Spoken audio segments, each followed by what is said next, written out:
안녕하세요. 지난 시간에 이어서 강의를 할게요. 그림 5-10은 세대별 유권자 이념 구성에 비해서 보수정당 후보를 더 지지한 비율을 나타내요. 이 그림은 어떻게 그렸냐면 이 5-9 여기에서 이 세로축에서 5-8 이 세로축을 뺀 거예요. 그러니까 그림 5-9 빼기 그림 5-8을 빼면은 이 그림이 나타나요. 5-12. 그리고 참고로 지금 이게 책을 편집하는 과정에서 이 세로축의 이 수치가 어떻게 변했는데 이게 마이너스 40이에요. 여기가 60이고 여기가 40. 그 다음에 20. 이게 0. 그 다음에 이게 마이너스 20인데 이 출판사에서 편집하다 보니까 이게 숫자가 바뀌었네요. 이 그림이 나타나는 거는 이 0%, 여기가 0%라고 했죠. 이걸 기준으로 이 위에 있는 영역은 보수정당 후보에 대한 이념적인 지지보다 보수정당 후보가 표를 더 많이 얻은 득표를 더 많이 한 그 비율을 나타내는 거고 0을 기준으로 밑에는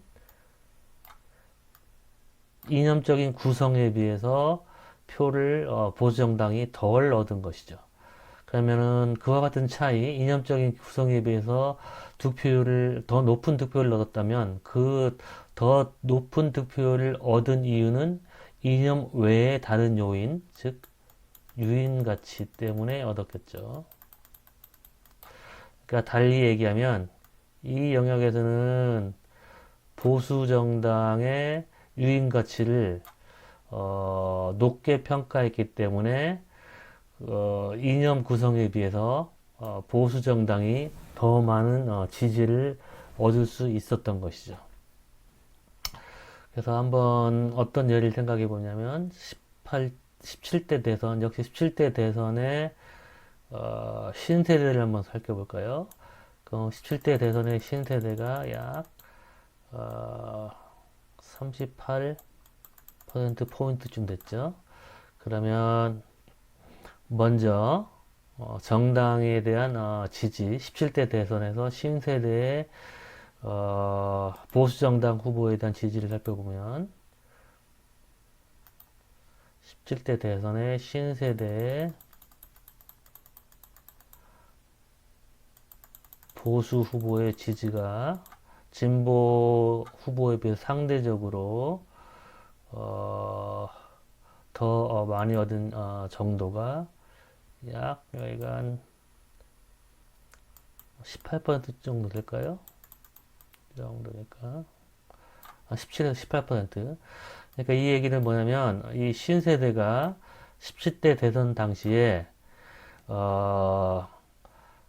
정동영 후보에 비해서 이명박 후보의 18% 포인트 정도의 더 높은 지지를 던졌다는 걸 의미하는 거예요. 그런데 그 당시에 신세대의 이념을 살펴보면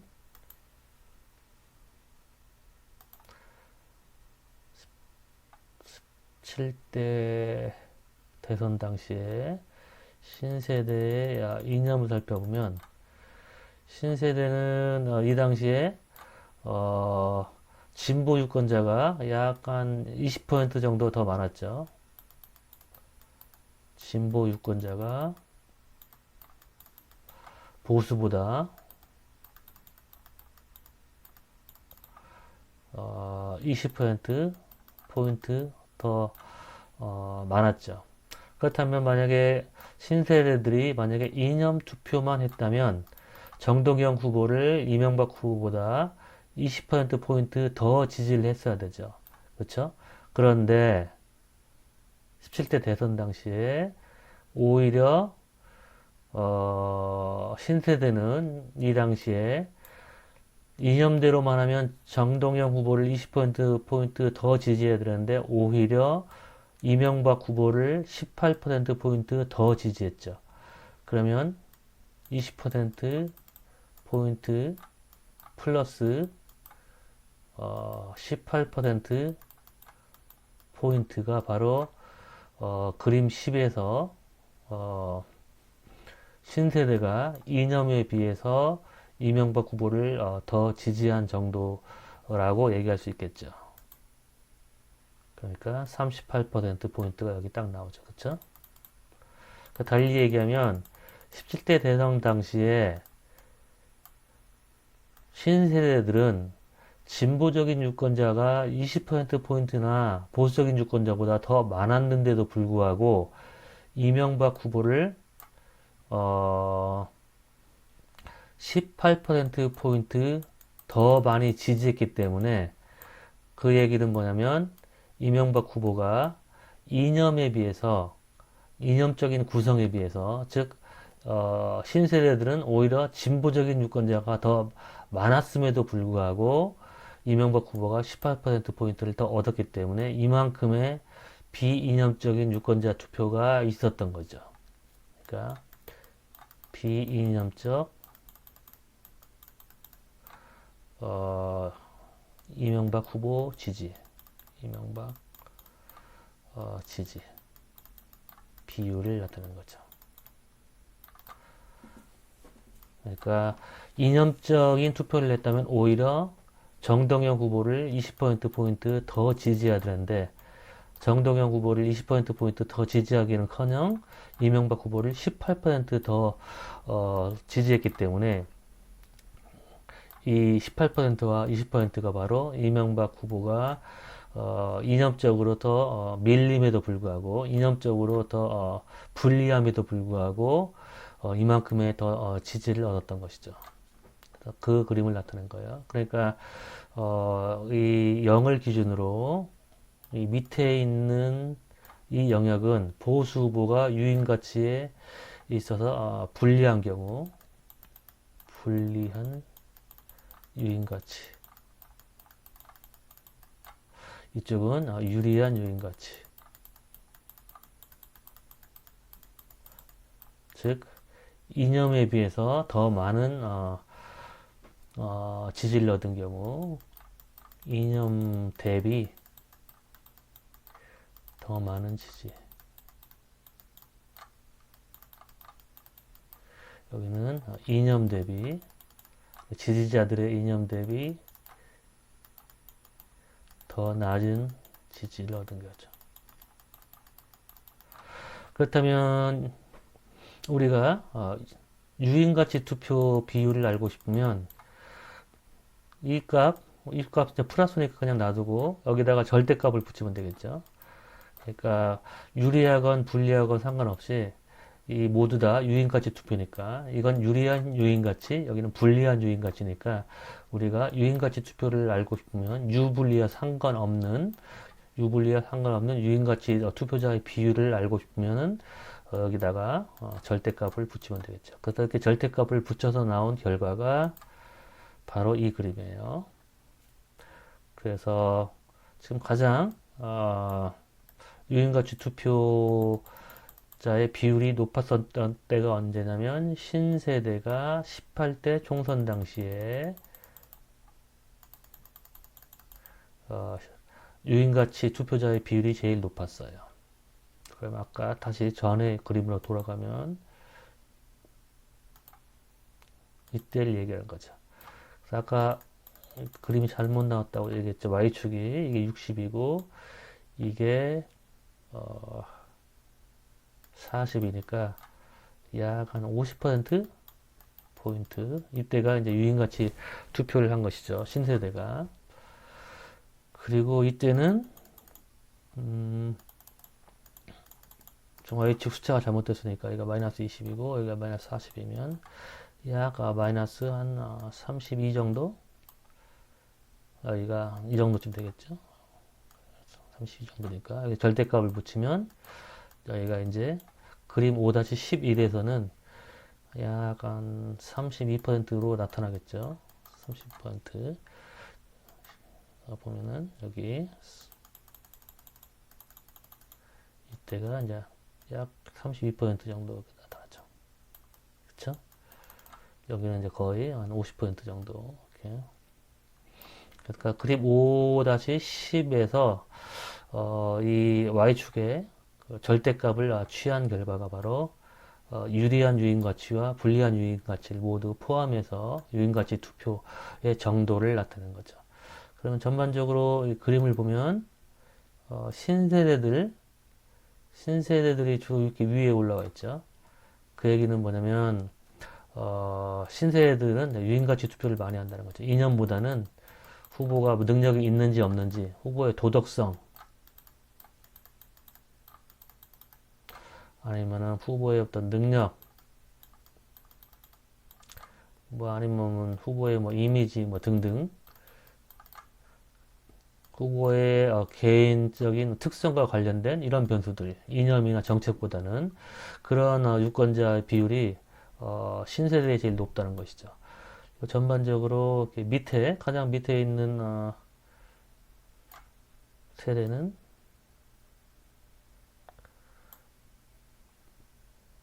그러니까 이 시기에 역시 민주화 세대가 한번 여기 놓여 있었고 제일 밑에 셋 중에서 제일 밑에 그 다음에 17대 총선에서는 신세대가 제일 밑에 놓여 있었어요. 그리고 뭐 이때는 반공세대가 제일 밑에 놓여 있었고 그래서 전반적으로 가장 이 세 세대 중에서 가장 밑에 놓여 있는 빈도가 가장 높은 세대가 하나, 둘, 셋, 이건 똑같고 네 개니까 민주화 세대는 한 네 개 선거에서 가장 유인가치 투표가 투표자의 비율이 낮았고 그 다음에 뭐 이건 거의 비슷하다고 치고 어디 보자. 이때 방공세대는 하나, 둘. 방송세대는 유인가치 투표의 비율이 가장 낮았던 선거가 두 개, 민주화 세대는 네 개, 신세대는 뭐 이것 별 차이가 없지만 그것도 이걸 하나로 쳐주면 이 정도. 그러니까 신세대는 전반적으로 다른 세대에 비해서 유인가치 투표의 비율이 높고 이념 투표의 이념 투표의 빈도가 가장 낮다는 걸 알 수 있죠. 민주화 세대는 이념 투표의 빈도가 가장 잦다는 거를 많다는 거를 알 수 있는 거죠. 반공 세대는 이제 중간 정도. 그 다음에 역시 이제 이전에 보여준 그림들은 다른 변수들을 서로 통제하지 않은 그런 결과이기 때문에 완전히 신뢰하기는 어렵고 이제 여러 가지 변수들을 이제 서로 통제한 회귀 분석 결과를 봐야겠죠.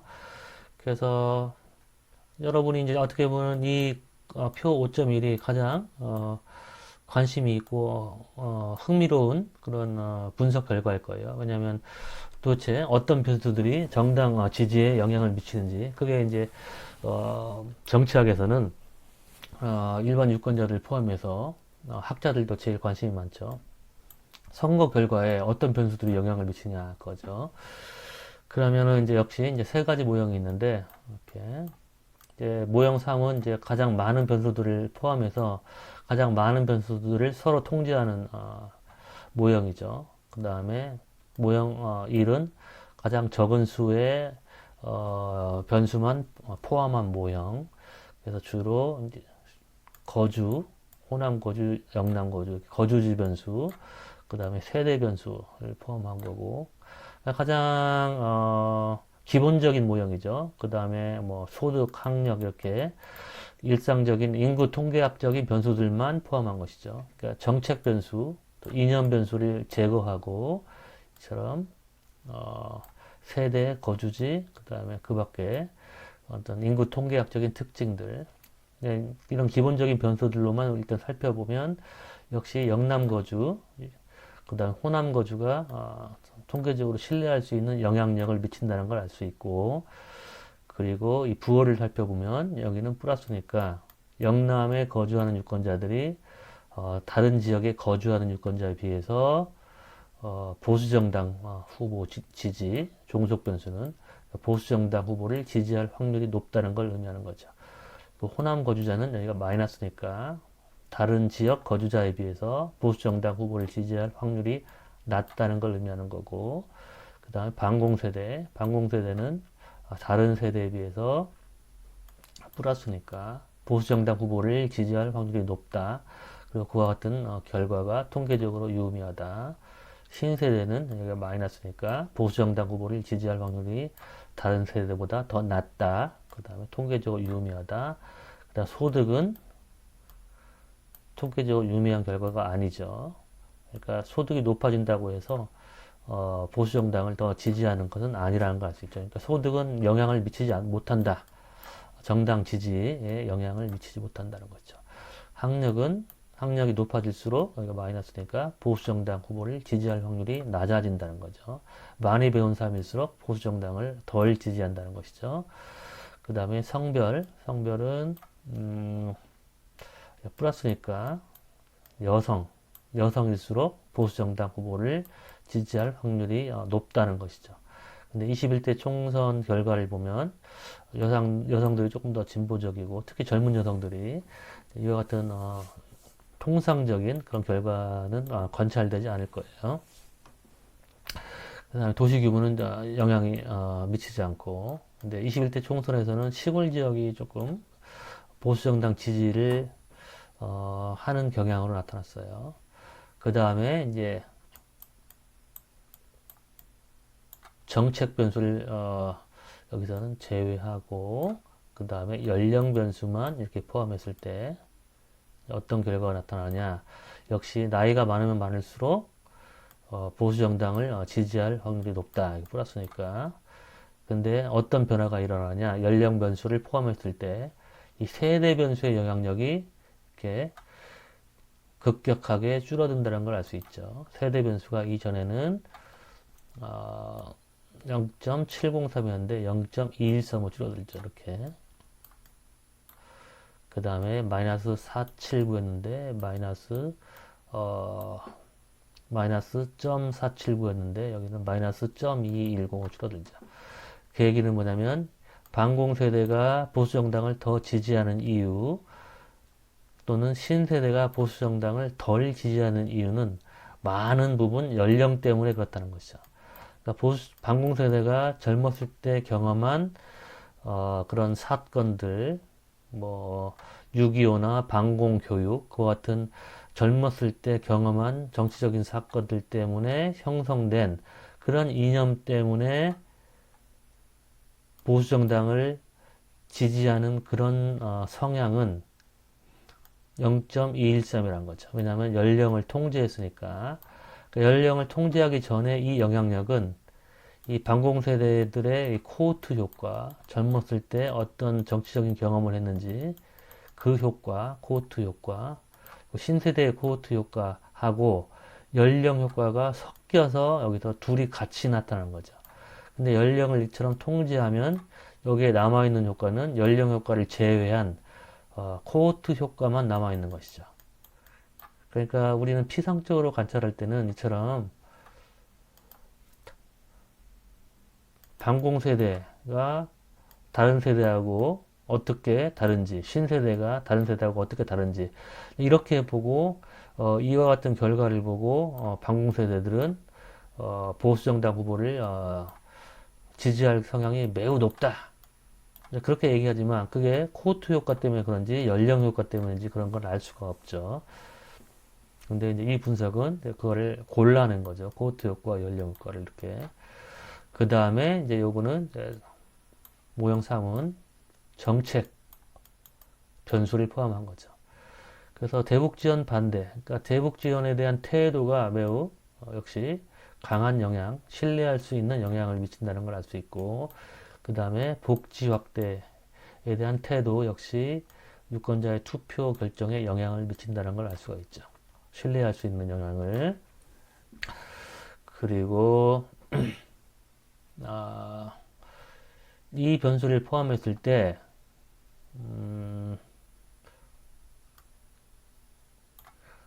영남 거주민의 효과가 1.126에서 0.972로 줄어드는 걸 볼 수 있죠. 그리고 호남 거주민은 거의 줄어들지 않죠. 그러니까 이 얘기는 뭐냐면 영남 거주민이 보수정당 후보를 더 지지하는 이유 중에 일부는 이 정책적인 이유 때문에 그렇다는 걸 우리가 추측할 수가 있는 것이죠. 그러니까 이 정책 변수를 포함함으로 인해서 기존의 이 변수들의 영향력이 어떤 변수들의 영향력이 갑자기 줄어드는가를 우리가 비교해 보면 되는 거죠. 그러면 영남 거주민의 이 영향력이 좀 줄었고 호남 거주민은 거의 영향을 못 미치고 이 세대 이 영향력도 많이 줄어들었죠. 거의 반으로 0.213에서 0.143을 줄었으니까 그 다음에 신세대 영향력도 굉장히 많이 줄었죠. 거의 여기서는 영향력이 신뢰할 수 있는 영향력이 안 나와 버리잖아요. 그렇죠? 그 다음에 연령의 영향력도 좀 줄어들었고 그 다음에 소득은 어차피 영향력이 없는 변수니까 이거 뭐 따질 필요 없고 그 다음에 영향력이 있는 변수들 영향력이 있었다가 없어지는 변수들 보면 뭐 성별은 영향력이 있었다가 이렇게 지금은 신뢰할 수 있는 영향력이 없는 걸로 나타났죠. 그리고 영향력의 크기도 상당히 줄었고 이 밑줄 친 부분에 이제 이 밑줄 친 부분의 변수들의 영향력이 줄어드는 거죠. 그 얘기는 뭐냐면 이와 같은 변수들이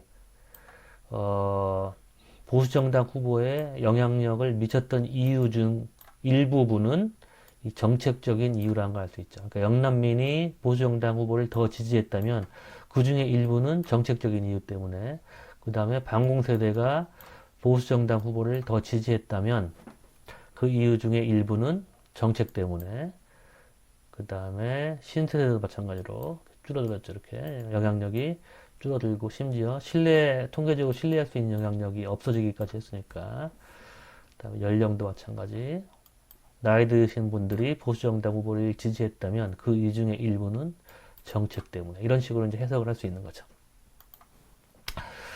그 다음에 이제 통시적인 변화. 이거는 이제 통계적으로 조금 이제 복잡한 문제인데 자세히 설명을 않고 이 변화만 볼게요. 영양 거주의 영남 거주의 영향력이 변했는지 안 변하는지, 호남 거주민의 영향력이 변했는지 안 변했는지 이런 변화만 볼게요. 그러면 모형 4는 거주지 변수의 영향력만 이렇게 포함을 한 거예요. 이 두 개만. 그 다음에 모형 5는 이제 이 세대 변수의 영향이 통시적으로 시간이 지남에 따라서 변하는지 이것만 또 포함한 거예요.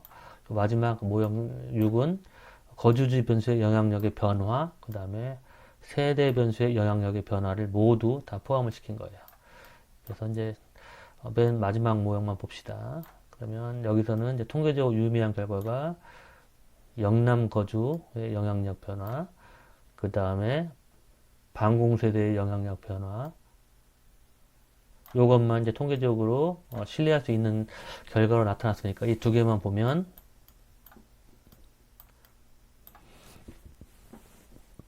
여기가 마이너스니까 영남 거주민이 보수정당 후보를 지지하는 성향이 시간의 흐름에 따라서 점점점 약화됐다는 걸 의미해요. 마이너스는. 그러니까 영남 거주의 지역주의 투표가 점점 약화됐다는 걸 의미하는 거예요. 그 다음에 요거는 반공세대의 영향력인데 여기는 플러스죠. 그러니까 이 결과가 의미하는 바는 반공세대가 보수정당을 후보를 지지하는 성향이 점점 시간의 흐름에 따라서 더 강화됐다는 걸 의미하는 거예요.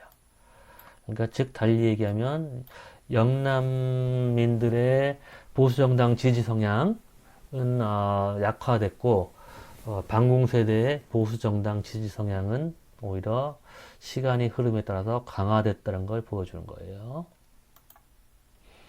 그 다음에 이제 마지막 이 모형은 뭐냐면 조금 전에 살펴본 거주지의 영향력 변화하고 세대의 영향력 변화에다가 그 다음에 이 연령의 영향력 변화하고 이념의 영향력 변화를 추가한 거예요. 그러니까 모형 7에서는 연령의 영향력 변화 하나만 더 추가했고 그 다음에 모형 8에서는 이 둘 모두를 다 여기다가 추가를 한 거예요. 그러면 이제 어떤 결과가 나오느냐 보면은 일단 통계적으로 둘 다 유의미하죠. 그러니까 나이가 더 많은 사람이 나이가 많을수록 보수정당 후보를 지지하는 성향이 시간의 흐름에 따라서 더 강화됐다는 걸 의미하는 거예요. 플러스니까. 그 다음에 이념의 영향력. 그러니까 더 보수적일수록 보수정당을 지지하는데 그러니까 보수적인 사람일수록 보수정당을 지지하는 그런 성향이 강한데 또는 더 보수적일수록 보수정당 후보를 지지할 확률이 더 높아지는데 그와 같은 성향이 점점 시간의 흐름에 따라서 더 강화되고 있다는 걸 의미하는 거예요. 그러니까 이념 투표가 강화되고 있다.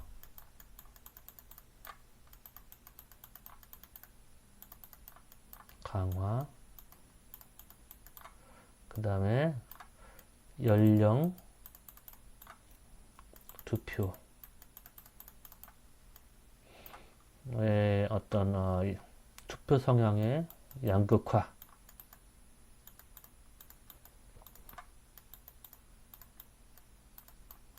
달리 얘기하면 젊은 사람은 진보정당을 지지하고 나이가 많은 사람은 보수정당을 지지하는 연령에 따른 이 투표 성향의 차이가 점점 강화되고 있다는 걸 의미하는 거죠.